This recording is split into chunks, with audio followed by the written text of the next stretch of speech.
إن الله وملائكته يصلون على النبي يا أيها الذين آمنوا بسم الله الرحمن الرحيم. السلام عليكم ورحمة الله وبركاته. الحمد لله على إحسانه وشكر له على توفيقه وامتنانه وأشهد أن لا إله إلا الله وحده لا شريك له تعظيما لشأنه وأشهد أن محمدا عبده ورسوله الداعي إلى رضوانه وصلى الله عليه وآله وأصحابه وإخوانه. فإن أصدق الحديث بكتاب الله وخير الهدي هدي محمد صلى الله عليه وسلم وشر الأمور محدثاتها وكل محدثة بدعة وكل بدعة ضلالة وكل ضلالة في النار. أيها الإخوة hadirin muhadirat rahimani wa iyyakum ajma'in. Pertama sekali mari sama-sama kita bersyukur kepada Allah Subhanahu wa taala. Alhamdulillah pada malam hari ini kembali kita hadir di masjid yang kita muliakan ini dengan nikmat Islam, iman, kesempatan, kesehatan dan kekuatan hingga kita dapat mewujudkan kajian yang rutin kita laksanakan setiap malam Rabu. Mudah-mudahan apa yang kita kaji benar-benar bermanfaat untuk agama yang kita anut pada hari ini. Salawat dan salam terlupa kita sampaikan berikutan kita Nabi Muhammad SAW yang telah membimbing umat manusia dari cara berpikir jahiliyah menuju cara berpikir Islami yang berdasarkan Al-Quran dan As-Sunnah dan Sunnah Rasulullah SAW. Pada malam hari ini sedikit kita akan membuka kajian kita tentang sesuatu yang menjadi pertanyaan di dalam kubur nanti ketika kita meninggal dunia. Ketika seseorang meninggal dunia, Rasulullah SAW mendatangi seorang sahabat yang meninggal dunia. Beliau mendoakan almarhum yang berada dalam kubur tersebut. Apa doa Rasulullah? Allahumma ighfir lahu wa tsabbithu. Allahumma ighfir lahu wa tsabbithu. Ya Allah, ampunilah dia, mudahkan dia untuk menjawab pertanyaan dalam kubur. Ini setiap pribadi kita akan mendapat pertanyaan yang sama. Nah, tergantung dari pemahaman agama yang melekat pada diri kita masing-masing. Apa pertanyaan dalam kubur nantinya yang akan dijawab oleh seorang muslim? Yang pertama, mar rabbuka? Siapa Tuhan engkau? Yang kedua, ma dinuka? Apa agama engkau? Dan yang ketiga, man nabiyuka? Siapa nabi engkau? Tentu seseorang akan mudah menjawab setiap pertanyaan yang ditanyakan oleh Munkar dan Nakir dalam kubur nanti ketika mereka paham dan mengilmui tentang pertanyaan-pertanyaan tersebut. Nah, pada malam hari ini kita akan membahas tentang pertanyaan yang kedua. Nanti kita akan membahas tentang pertanyaan yang pertama. Untuk malam hari ini kita khususkan tentang agama yang menjadi pertanyaan dalam kubur nantinya. Ma dinuk? Apa agama? Dan ini merupakan prinsip bagi seseorang yang menyatakan dia orang Islam. Jadi pertanyaan malaikat Munkar dan Nakir kepada hamba yang masuk ke dalam alam kubur yang merupakan fitnah, ujian yang terakhir, maka barang siapa yang bisa menjawabnya maka dia akan selamat. Barang siapa yang tidak bisa menjawabnya maka dia tidak akan selamat, dia akan celaka. Orang yang bisa menjawab hanyalah orang-orang yang mengenal agama Islam secara utuh dan mengamalkannya. Jadi Islam pada dasarnya adalah nikmat terbesar dalam hidup kita. Allah menjelaskan dalam Al-Quran dalam surah Ali Imran ayat 19, A'udzubillahi samil alim minasyaitonir rajim. Ad-dina indallahil Islam. Agama yang diridhai oleh Allah cuma Islam. Dalam ayat yang lain dalam surah Ali Imran ayat 85, Allah menjelaskan, "Wa may yabtaghi ghairal islami dina fala yuqbalu minhu wa huwa fil akhirati laminal khasirin." Barang siapa yang menjadikan selain Islam sebagai agama baginya, maka agama tersebut akan tertolak dan dia di akhirat nanti akan termasuk kelompok orang-orang yang merugi. Jadi ketika kita sudah mendengar adanya Islam di atas muka bumi ini, maka wajib kita menjadi seorang muslim. Tidak boleh ada agama lain yang kita anut.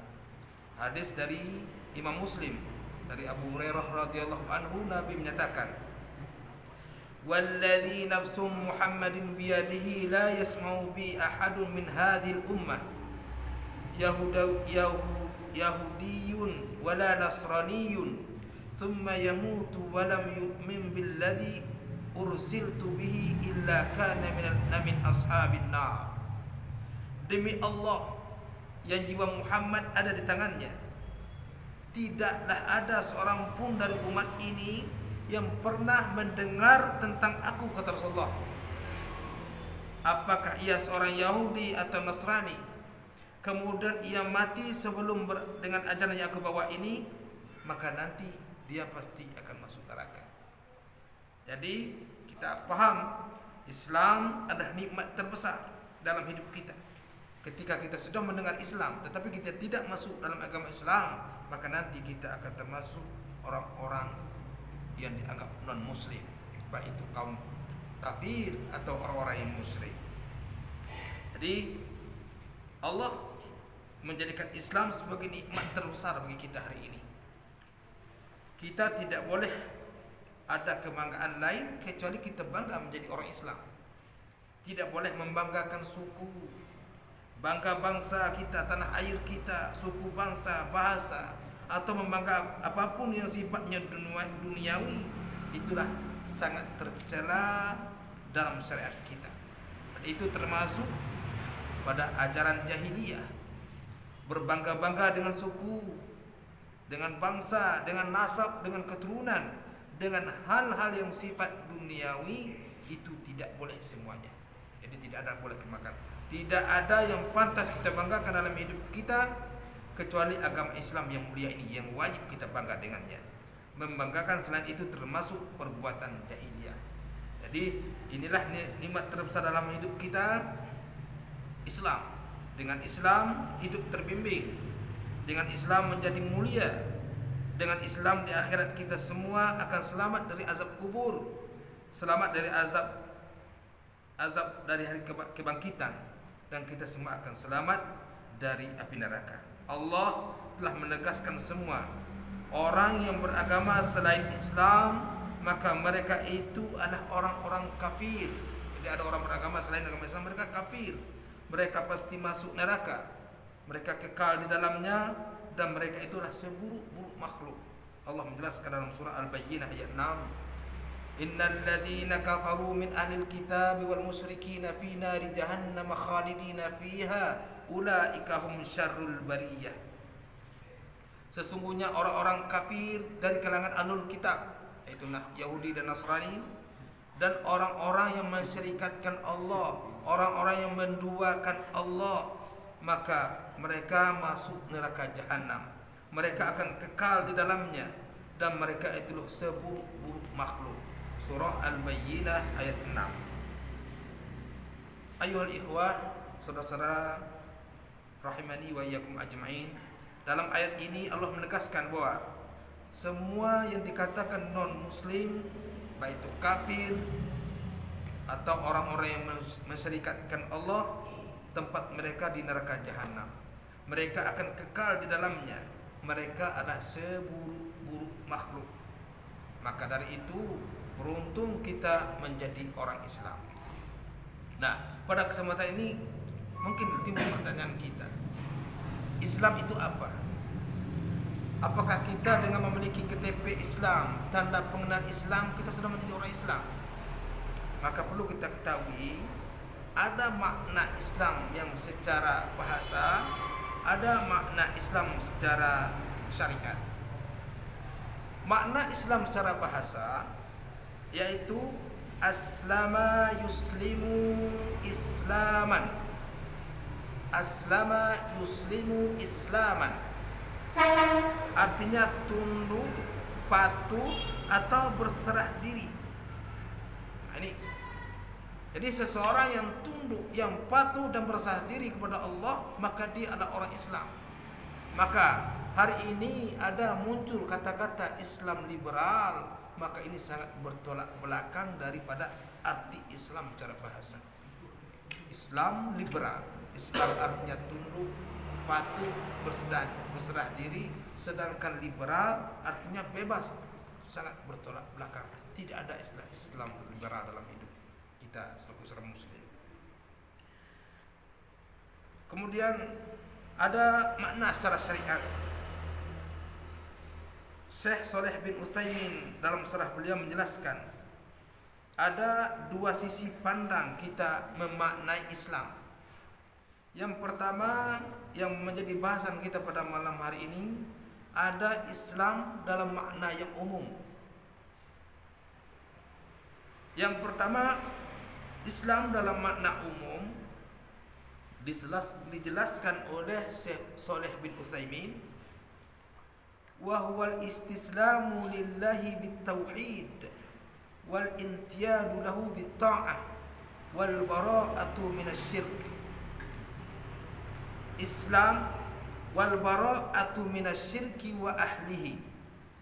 Islam itu adalah berserah diri kepada Allah dengan cara mentauhidkannya, tunduk kepada Allah dengan cara menaatinya, dan berlepas diri dari kesyirikan dan kaum musyrikin. Ini yang dikatakan Islam secara umum. Jadi dalam hal ini, orang yang menyatakan dia orang Islam secara umum harus melekat pada dirinya 4 hal. Kalau ini tidak ada pada diri orang menyatakan dia Islam, maka dipertanyakan keislaman dia. Yang pertama, orang Islam wahwal islamu lillahi tauhid tauhid. Seseorang yang berserah diri dengan mentauhidkan Allah, memurnikan hanya kepada Allah semata. Kalau dia menyatakan dia Islam tapi masih berurusan dengan ada Tuhan lain selain Allah, maka ini sudah hilang yang ada pada dirinya. Poin yang pertama yaitu berserah diri kepada Allah dengan mentauhidkan Allah. Arti mentauhidkan Allah, mengesahkan Allah dalam perkara yang khusus bagi Allah. Yang khusus bagi Allah ada 3 yang sering kita bahas selama ini. Adanya sifat rububiyah Allah, sifat uluhiyah Allah, dan asma'us sifat Allah. Dan ini tidak boleh disamakan dengan makhluk. Ini hanya ada pada Allah SWT. Itu disebut dengan tauhid, mengesahkan Allah dalam perkara yang khusus bagi Allah. Sedangkan syirik, taswiyatu ghairillahi billah fima huwa minal khasaisillah, menyamakan selain Allah dengan Allah dalam perkara yang khusus bagi Allah, maka inilah yang disebut dengan syirik. Sebagai contoh, ada syirik yang sifatnya rububiyah. Kita menyatakan ada penciptaan lain selain Allah, ada pemberi rezeki lain selain Allah, segala kenikmatan tidak dari Allah, pengatur atau penguasa ini ada yang selain Allah, maka ini disebut dengan syirik rububiyah.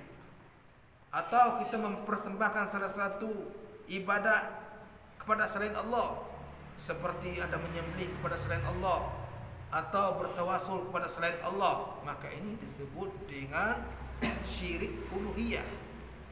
Ada pula syirik asma'us sifat, yang mana nama Allah disamakan dengan nama makhluk.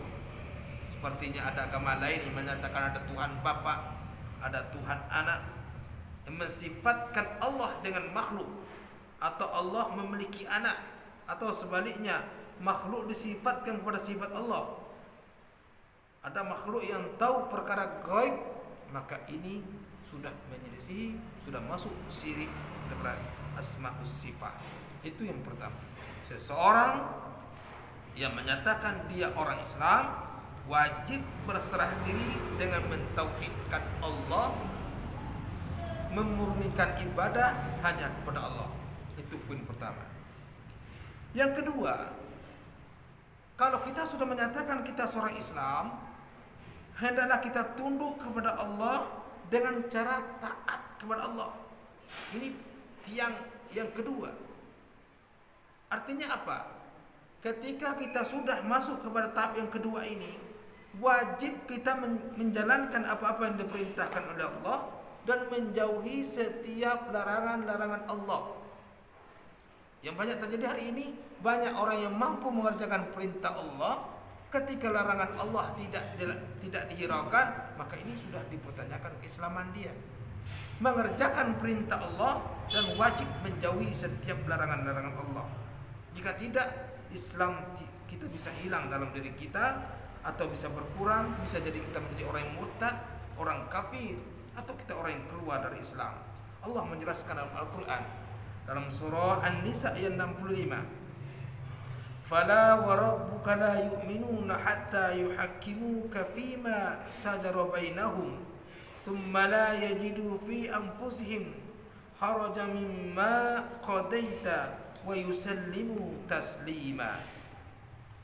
Demi Rabbmu wahai Muhammad, mereka tidak beriman hingga mereka menjadikan kamu menjadi hakim terhadap perkara yang mereka perselisihkan. Kemudian mereka tidak merasa dalam hati mereka sesuatu keberatan terhadap putusan yang kamu berikan, dan mereka menerima dengan sepenuhnya. Jadi tidak setuju dengan salah satu ajaran syariat, atau tidak mengamalkannya, atau tidak mengenalkannya, atau membencinya. Syariat yang ada dalam Islam menyatakan ini hanya cocok di Arab saja, atau menyatakan di sini tidak cocok, atau menyatakan bahwa ini cocok khusus zaman Nabi saja. Kalau zaman sekarang tidak cocok karena Nabi sudah tidak ada. Kalau ini terjadi, ini sebagai penyebab menjadi batalnya Islam kita. Or tidak taat dengan apa yang telah ditetapkan oleh Allah, umpamanya zina, riba, mereka menyatakan ini tidak haram, berarti dia sudah mulai ingkar, sudah mulai tidak menjadikan Islam sebagai agama bagi dia. Tetapi kalau dia tahu ini haram, ini tidak boleh, tapi dia karena kelalaian dia, maka ini tidak menjadikan dia kafir. Tetapi kalau dia tahu menyatakan ini zina tidak haram, riba tidak haram, maka ini bisa jadi mengeluarkan dia dari Islam. Itu yang kedua. Yang ketiga, ketika kita sudah menyatakan kita sebagai seorang muslim, maka Islam wajib berlepas dari segala macam kesyirikan, membenci dan tidak melakukannya. Nah, ini yang penting kita. Banyak orang sedang mengkaji Islam, tetapi ketika tiba urusan syirik, masih banyak mereka yang terkecoh dalam hal tersebut. Jika ia tidak membenci dengan kesyirikan, bisa jadi Islamnya juga akan batal. Meredai kekafiran adalah suatu kekafiran. Jadi tidak boleh kita meredai setiap kekafiran yang terjadi di atas muka bumi ini. Allah menjelaskan dalam surah An-Nisa ayat 140, jika ayat Al-Quran diingkari dan diolok-olok, maka jangan kamu duduk-duduk dengan orang tersebut sampai mereka membicarakan yang lain.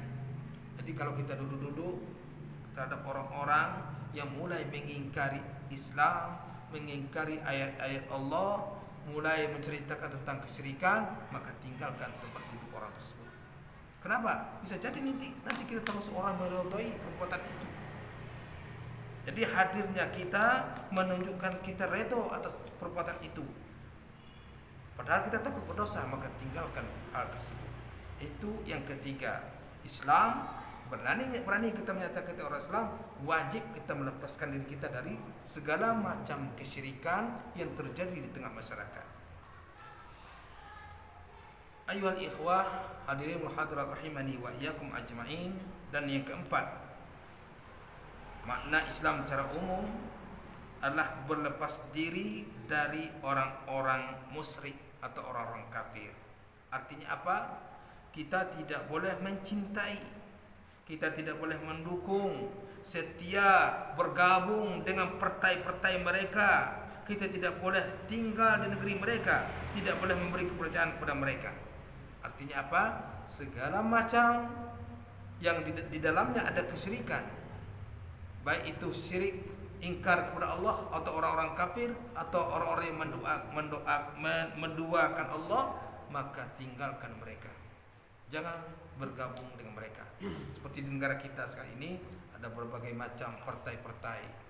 Maka ketika partai itu mulai menceritakan hal yang lain yang sifatnya menduakan Allah, tinggalkan hal-hal seperti itu. Atau dalam satu kelompok, umpamanya dalam satu kelompok tersebut ada orang ingin melakukan satu pesta, pas menjelang hari H-nya ada seseorang mengusulkan untuk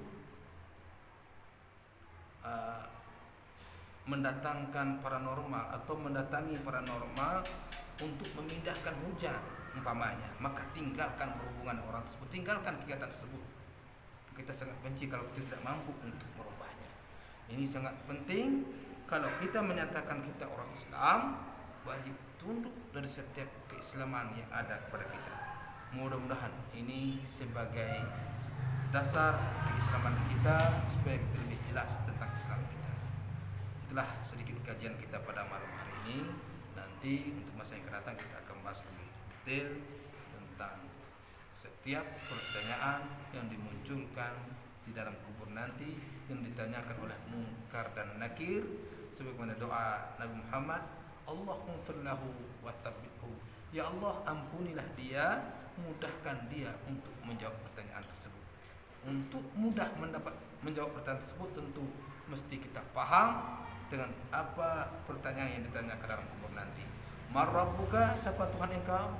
Madinuk, apa agama engkau? Manabiyuk, siapa nabi engkau? Kalau kita paham dengan tiga hal ini, insyaallah kalau selamat kita dalam kubur, kita akan selamat nanti menuju surganya Allah Azza wa Jalla. Demikian kami tutup dengan doa kafaratul majlis. Subhanakallah bihamdika, asyhadu an la ilaha illa anta, astaghfiruka wa atubu ilaik. Assalamualaikum warahmatullahi wabarakatuh.